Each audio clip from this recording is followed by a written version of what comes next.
مصطفیٰ بھی ہاشمی.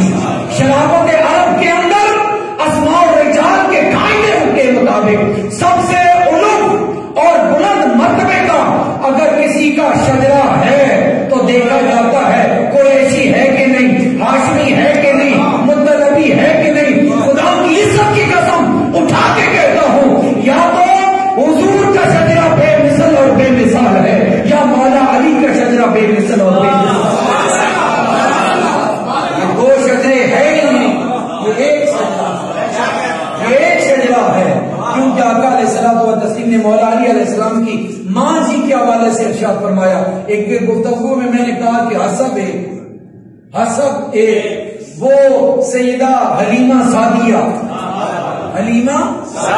چند وقت حضور نے ان کی معیت میں گزارا, تاریخ کہتی ہے, روایات کے اندر ہے, تو ہم ان کی عزت و تکریم ماں کے درجے پہ رکھ کے کرتے ہیں. حضور کی وہ, اور سرکار نے ایک موقع پر فرمایا کہ خبردار میری ماں کے بارے میں کوئی جملے بولے, میں نے ان کے پاس وقت گزارا. مجھے جو خیال کرنے والی جو میری ماں ہے نا, انہوں نے 2 سال خیال رکھا یا 3 سال خیال رکھا, لیکن میں نے انہیں عزت دی ہے. حضور نے اپنی چادر مبارک ان کے لیے بچھائی.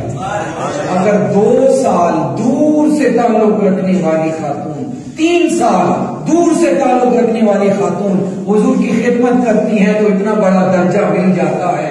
یہ تو مولا علی علیہ السلام کی ماں جی وہ ہیں کہ سرکار نے فرمایا یہ میری ماں ہے.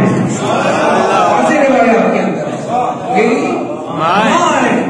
آقا علیہ السلام و تسلیم یہ واحد وہ خاتون ہے کہ جن کی قبر میں سب سے پہلے سرکار نازل ہوئی اور دعائیں مانگی رب سے, خود کفنایا, اپنی طرف سے کفن دیا, اپنا لباس دیا. سرکار قبر شریف کے اندر روایت کے الفاظ ہیں, اندر گڑ گڑا کے روئے کہ جس طرح اپنی سگی ماں کے لیے کوئی روتا. سرکار نے دعائیں مانگی, رب کریم سمجھنے کی توفیق عطا فرمائے, اور اس پہ کرم پہ کرم, علو پہ علو, درجے پہ درجہ مولا علی علیہ السلام کو اللہ کے محبوب نے اپنی آل بیت میں شامل فرمایا, اپنی آل بیت میں شامل فرمایا. وہ احادیث قصہ اٹھا کے دیکھ لیں, آیت مبالہ کی جملہ روایت و آیات اٹھا کے دیکھ لیں, ہر جگہ حتیٰ کہ اقوال صحابہ میں یہ بات آپ کو مل جائے گی.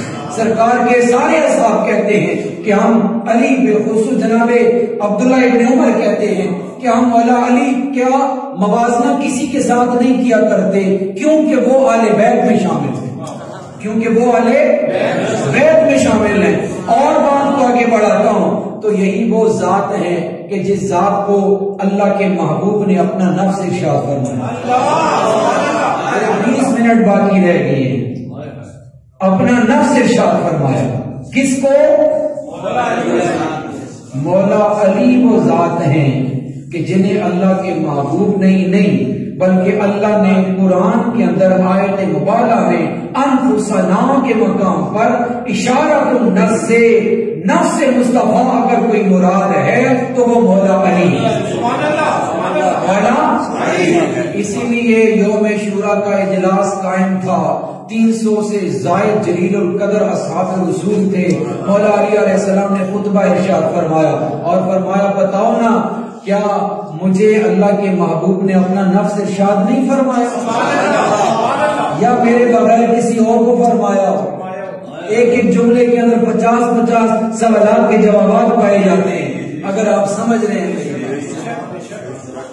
سوالات و جوابات کی نشست ہے نہیں, عمومی نشست چل رہی ہے, تو میں اسی ذوق کے مطابق بات کر رہا ہوں. 300 سے زائد اصحاب کا اجلاس اور جلیل القدر اصحاب, شورا کا اجلاس, اور شورا کے اندر عوام نہیں ہوتی, شورا کا اجلاس, اور اس اجلاس کے اندر مولا علی خطاب فرماتے ہیں مجھے بتاؤ کہ اللہ کے محبوب نے مجھے اپنا نفس نہیں فرمایا؟ پتہ ہے جواب کیا آیا؟ 2 مقامات پر آپ نے شہادت طلب کی ہے. ایک مقام کہ مجھے بتاؤ کہ کیا اللہ کے محبوب نے یہ نہیں فرمایا کہ من کنت مولا فہذا علی مولا؟ تو جنہوں نے گواہی دینی تھی دے دی, جنہوں نے نہیں دینی تھی نہیں لی، لیکن ماننے والے آج بھی مانتے ہیں، ماننے والے آج بھی مانتے ہیں، تباہی کی حاجت نہیں رکھتے، کسی کتاب کی حاجت نہیں ہے۔ وہ کہتے ہیں کہ صراط المرتضی، صراط المرتضی حق الیقین علی مولا امیر المؤمنین،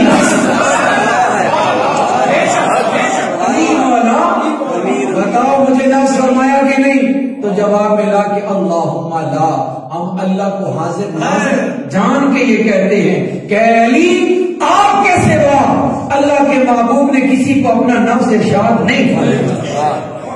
سرکار جناب ام ہانی کے گھر سے مسجد اقصی کی طرف، توجہ میری طرف رکھیے گا، آخری 15 منٹ مسجد اقصی کی طرف سونے مصطفیٰ کا استقبال 1,24,000 کم و بیش نبی و رسول کر رہے ہیں۔ سرکار نے امامت فرمائی، سب نبیوں کو سب رسولوں کو سلام ہوا، جبریل امی کھڑے ہوئے، جناب آدم علیہ السلام کو دعوت خطاب سبل الہدا سے بات کر رہا ہوں، جناب آدم علیہ السلام کھڑے ہوئے، اللہ کا شکر ادا کیا، مجھے صفوت عطا کی، اللہ نے مجھے نائب بنایا، مجھے خلیفہ بنایا۔ آدم علیہ السلام اپنا خطاب مکمل کرتے ہیں، آدم علیہ السلام سے نوح علیہ السلام تک خطابات ہوتے ہیں، جناب نوح علیہ السلام سے ابراہیم علیہ السلام تک خطابات ہوتے ہیں، جناب ابراہیم علیہ السلام سے جناب عیسیٰ علیہ السلام تک خطابات۔ عیسیٰ علیہ السلام کہتے ہیں مجھے رب نے یہ معجزہ عطا کیا، اندھوں کو بینا کرتا، کوڑوں باز کی بیماری والوں کو شفا دیتا، غیب کی خبر سناتا، اللہ کے حکم سے جو کچھ گھر میں چھوڑ کے آتے میں اس کی بات کر دیتا، میں مردوں کو زندہ کرتا۔ عیسیٰ علیہ السلام اپنا خطاب مکمل کرتے ہیں۔ اب مہمان خصوصی سب نے خطابات کیا، آخر کچھ تو وقت لگا ہوگا، 1,24,000 کم و بیش نبی و رسول خطاب کر رہے ہیں۔ حضور نے سماعت فرمایا، سماعت فرمانے کے بعد سرکار نے اپنے خطاب کے فقط 7 جملے، کتنے جملے؟ 7 جملے جو ہماری کتب کے اندر موجود ہیں۔ سرکار کا پہلا جملہ الحمدللہ الذی ارسلنی رحمت للعالمین، میں اس اللہ کی حمد بیان کرتا ہوں کہ جس نے مجھے تمام جہان والوں کے لیے رحمت بنا کے بھیجا ہے۔ میری رحمت ہے تو سب نبیوں کی نبوت ہے، میری رحمت ہے تو سب رسولوں کی رسالت ہے، میری رحمت ہے تو رب کریم نے تمہیں معجزات عطا کیے۔ اگر میں رحمت بن کے نہ آتا، نہ تورات ہوتی، نہ زبور، نہ انجیل، نہ نبی، نہ رسول، نہ کسی کے معجزات۔ الحمدللہ الذی ارسلنی رحمت للعالمین، میں اس اللہ کا ہم شکر بجا لاتا ہوں کہ جس نے مجھے تمام جہان والوں کے لیے رحمت بنا کے بھیجا۔ سرکار نے فرمایا اور اللہ نے وجعلنی بشیرا و نذیرا، مجھے ڈر سنانے والا اور خوشخبری سنانے والا بنا کر بھیجا ہے، میں کسی کی تصدیق نہ کروں۔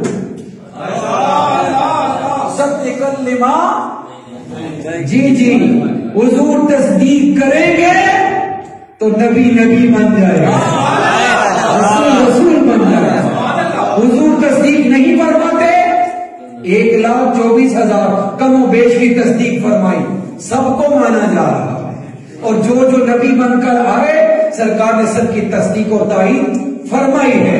سرکار نے فرمایا مجھے میرے رب نے بشیر اور نذیر بنا کے بھیجا۔ اس کے بعد سرکار نے آپ کو یاد کیا، ہمیں یاد، رجعلنی امتا متوسطا، سونے رب نے میری امت کو متوسط بنایا۔ اے عیسیٰ، آپ کے معجزات دیکھ کر آپ کی امت نے آپ کو خدا بنا دیا، خدا کا بیٹا بنا دیا۔ آپ مردوں کو زندہ کرتے تو لوگ حیران رہ جاتے، آپ اندھوں کو بینا کرتے تو لوگ حیران رہ جاتے، غیب کی خبریں دیتے تو لوگوں نے کہا یہ کوئی بندہ نہیں ہے، بعض کہتے ہوئے اس طرح گمراہ ہوئے کہ یہ خدا ہے، اور بعض اس طرح گمراہ ہوئے کہ